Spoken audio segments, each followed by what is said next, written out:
Blue world जाने का तो आज फुल प्लान था, लेकिन पता नहीं ब्लू वर्ल्ड ना जाके हम लोग यहाँ पर घूम रहे हैं। अब यहाँ पर ऐसे घूमने का जो मजा है वो भी अलग ही था। लिटरली इस रेस्टोरेंट का इंटीरियर और यहाँ का फूड दोनों ही लाजवाब। इसके बाद इंटरटेनमेंट के लिए हम चले गए थे इस प्ले जोन एरिया में जहाँ पर ये गेम चल रहा था और हम काफी इंजॉय कर रहे थे। तो गाइस पॉइंट ये है कि हम लोग ब्लू वर्ल्ड जाने के प्लान से हटकर इस रेस्टोरेंट में कैसे पहुंचे, इस पहेली को समझने के लिए आपको ये व्लॉग पूरा देखना पड़ेगा। तो प्लान बना था एक दिन पहले और निकलना था दो गाड़ी। एक गाड़ी को निकलना था 10 बजे और एक गाड़ी को किसी काम की वजह से निकलना था 11 बजे। तो घर का काम निपटाने के लिए लग गए थे फटाफट काम में और काम धीरे धीरे इतना फैलता गया कि 11 बजे से बज गए हम लोग को 2। तो मेन पॉइंट ये है कि तो 11 बजे गाड़ी निकलने वाली थी, वो गाड़ी थी मेरी और हम कहीं पर टाइम पर पहुंच जाए तो ऐसा कहीं पॉसिबल हो ही नहीं सकता। जैसे तैसे करके हमने घर का काम निपटाया और फाइनली अब बज गया है 2:30। इतना ज्यादा लेट होने के बाद हमने उठाई अपनी होंडा सिटी और खींच दिया 10वां गियर, निकल गए अपनी मंजिल की तरफ। आधे रास्ते पहुंचने के बाद पता चला कि रास्ते में हो गया एक भारी एक्सीडेंट और बहुत ही ज्यादा ट्रैफिक लगा हुआ है, आगे जाने की कोई भी पॉसिबिलिटी नहीं है। तो हम लोग हो गए भाई निराश, सब सोच रहे थे कहाँ जाएं, टाइम बाकी है, अगर दूसरे रोड से जाते तो और भी टाइम हो जाएगा, वहां जाने का कोई मकसद नहीं बनता है। फाइनली हमने डिसाइड किया चलो अब बाहर निकले तो कहीं रेस्टोरेंट चलते हैं। फिर क्या था, हमने गाड़ी का पूरा चक्का घुमा दिया और पहुंच गए इस रेस्टोरेंट में जिसका नाम है काके दी हट्टी। ये रेस्टोरेंट जितना बाहर से खूबसूरत दिखाई देता है उससे कई ज्यादा अंदर से खूबसूरत दिखाई देता है। लिटरली जब आप इस रेस्टोरेंट में विजिट करोगे तो आपको इसका इंटीरियर और इसकी वाइब आपको बहुत ही अच्छी लगने वाली है। लेट होने की वजह से हमने घर में कुछ खाया भी नहीं था, इस वजह से मुझे लग रही थी बहुत तेज भूख। अब भूख को शांत करने के लिए इस रेस्टोरेंट का खाना ना खाए ऐसा तो हो ही नहीं सकता। तो हमने ऑर्डर कर दिया था कढ़ाई पनीर, चिली पनीर और प्लेन राइस। ऑर्डर करते ही 10 मिनट के बाद हमारा ऑर्डर हमारे टेबल पर आ गया। तो फाइनली बारी है खाना को टेस्ट करने की। क्या सच में इस रेस्टोरेंट का खाना बहुत ही टेस्टी है? तो चलिए ट्राई करते हैं। जैसे ही मैंने खाने को टेस्ट करा तो वाकई में इस खाने का टेस्ट बहुत ही अच्छा था। जैसे जैसे मैं खाना खाता जा रहा था मेरी भूख और बढ़ती जा रही थी, क्योंकि भाई यहाँ का खाने का टेस्ट मेरे अकॉर्डिंग ही बहुत ही जबरदस्त था। रेस्टोरेंट से निकलने के बाद हमारे पास काफी टाइम था तो हम लोगों ने सोचा चलो जेड स्क्वायर चलते हैं, वहाँ पे कुछ शॉपिंग कर लेंगे और वहाँ पे थोड़ा टहल घूम लेंगे। रेस्टोरेंट से निकलते टाइम हम लोग को बच गया था 5 और आज का मौसम बारिश की वजह से बहुत ही अच्छा हो रखा था। जेड स्क्वायर पहुंचते टाइम हमें याद आया कि हम लोग ने अपना खाना खा के तो पेट भर लिया, लेकिन हमारी गाड़ी भूखी रह गई। तो हम लोग फिर पहुंच गए गैस स्टेशन अपनी गाड़ी का पेट भरने के लिए। उसके बाद हम लोग पहुंच गए जेड स्क्वायर और याद आया घर के लिए कुछ सामान भी लेना था। तो हम लोग सबसे पहले चले गए बिग बाजार में। तो बिग बाजार से हम लोगों ने करी ढेर सारी शॉपिंग और अपने जरूरतमंद के लिए सारे सामान ले लिए। शॉपिंग करने के बाद हम लोग आ गए थे सेकंड फ्लोर पर और यहाँ पे हम लोग टहलने घूमने लगे और थोड़ा सा एक्सप्लोर करने लगे कि हम अब कहाँ जाना चाहिए। काफी देर टहलने घूमने के बाद हमें याद आया कि ऊपर के फ्लोर पर तो एक प्ले जोन एरिया भी बना है जहाँ पर हम लोग को एंटरटेनमेंट के लिए अच्छा खासा टाइम कट जाएगा। तो अब सोचना क्या था, हम निकल गए थे अपने प्ले जोन एरिया की तरफ और अपना एंटरटेनमेंट के लिए टाइम काटने निकल चुके थे। इस एरिया में घुसते ही सबसे पहले आपको एक गेट दिखेगा और इस गेट में एंट्री करते ही आपको एक बड़ा सा हॉल दिखेगा जो एकदम लाइट से भरा होगा। इस लाइट को देखते ही आपको लगेगा कि आप किसी गेम की दुनिया में आप एंट्री कर चुके हैं। वाकई में इस एरिया में आपको गेम के अलावा और कुछ नहीं मिलने वाला। कुछ देर बाद मुझे पता चला जो 10 बजे सुबह गाड़ी निकली थी वो सभी ब्लू वर्ल्ड में एंजॉय करने के बाद अब आ चुके हैं जेड स्क्वायर में हम लोग को ढूंढने के लिए। और अब ये सभी हम लोग की खिंचा लेंगे कि हम लोग वहाँ पे नहीं पहुंच पाए। गेम की दुनिया में एंटर करते ही थोड़ा सा और आगे हम लोग गए तो हमें मिला ये वाला गेम। इस गेम को लिटरली मैंने सिर्फ वेब सीरीज और किसी सीरियल में देखा है, एक्चुअल लाइफ में मैंने कभी इसे नहीं देखा। इस गेम को देखने के बाद मेरे अंदर भी खेलने की चाहत बढ़ गई है। नेक्स्ट टाइम जब भी मैं आऊंगा इस गेम को डेफिनेटली खेलूंगा। वैसे इस गेम को क्या बोला जाता है ये तो मुझे भी नहीं पता।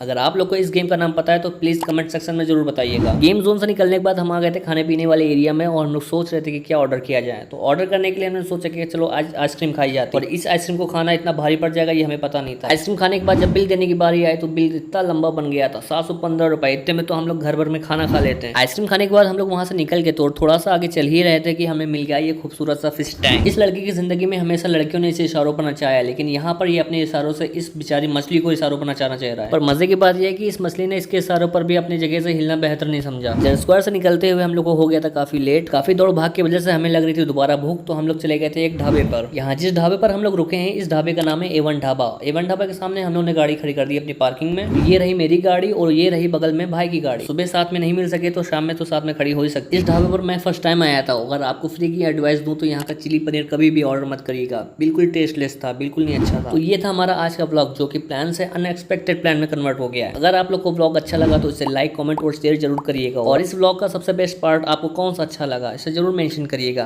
तो मिलते हैं नेक्स्ट ब्लॉग में। टिल देन अल्लाह हाफिज।